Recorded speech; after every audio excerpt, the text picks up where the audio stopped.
movemos ao noso enemigo o punto onde queremos que estea a vista do francotirador, e lle poñemos como nome de instancia P1.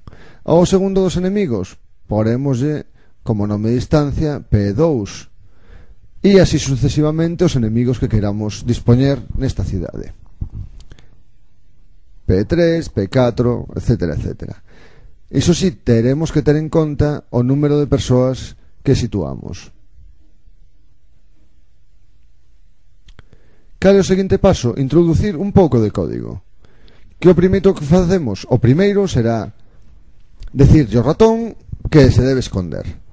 Mouse.hide abre, cerra paréntesis, punto e coma.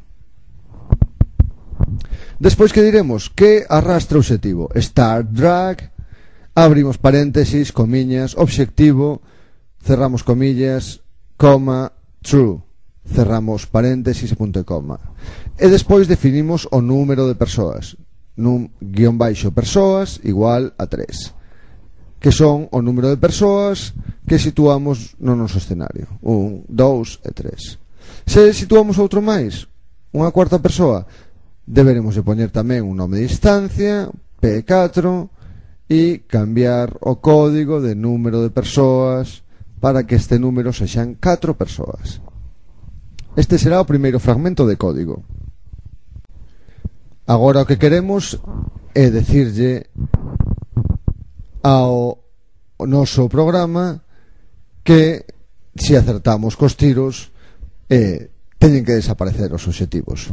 Escribimos on mouse down igual a function, abrimos e cerramos paréntesis e abrimos chave.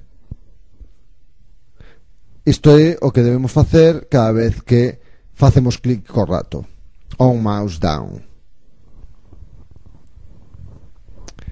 Entón, cal é a función que debemos facer? A función que debemos facer é a seguinte.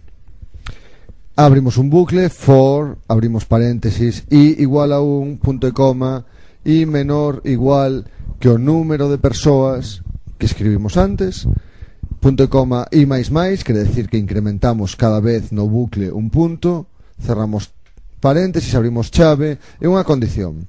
If, abrimos paréntesis, root, quere decir que desde o principio do programa podemos ir co obxectivo ou escribir guión baixo root. Imos facer que interprete se damos na cabeza de cada unha das persoas. Abrimos corchete, entre comiñas P máis I, cerramos corchete, punto, cabeza, si golpeamos na cabeza, punto, hit test, o test de golpeo co clic do rato. Que o que queremos facer? Abrir paréntesis, guión root, outra vez, desde o principio do programa, punto, que o que queremos que faga? Bueno, pois que golpee o centro do obxectivo coa cabeza, por iso facemos o hit test, centro do obxectivo, guión baixo root, punto obxectivo, punto, guión baixo x, coordenada x, coma, e imos facer o mesmo para a coordenada y, que a coordenada y central do obxectivo golpee na cabeza das persoas. A segunda parte sería guión baixo root, punto obxectivo, punto guión baixo y, coma, true, verdadeiro. Continuamos coa introducción de código. Que queremos que suceda dentro deste bucle si vemos que o centro do obxectivo golpea na cabeza? Bueno, pois moi simple. O que nós queremos facer é que desaparezan as cabezas, evidentemente. Entón, imos a opcións globais, guión baixo root, abrimos corchete, entre comiñas P máis I, cerramos corchete, que é decir que dentro da páxina inicial cada unha das persoas P1, P2, P3, punto, guión baixo visible, sexa igual a false. Cerramos comillas e cerraremos corchetes 3 veces. Si temos algunha dúbida, revisamos a vista de código. Que o que sucede? Bueno, que neste caso nos esquecimos de cerrar doble paréntesis despois de true. Estas cousas suceden. Xa temos o noso obxectivo casi rematado. Poderíamos agora probar o xogo. Cando golpeemos na cabeza deberán desaparecer esas persoas. Ben, imoslle poñer un nome ao corpo por se o queremos utilizar tamén dentro dos nosos disparos. Se probamos agora o xogo do francotirador, xa van desaparecendo cando facemos clic o rato sobre eles. Ben, por que non desaparece esa cuarta persoa? Porque non lle temos posto un nome de instancia.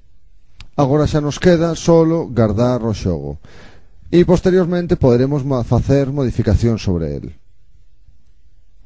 Que o que imos facer neste caso? Imos insertar un sonido de disparo, gunshot, en cada un dos disparos. Para iso imos a importar a biblioteca e vinculamos ese sonido exportando para ActionScript. Vamos de chamar disparo.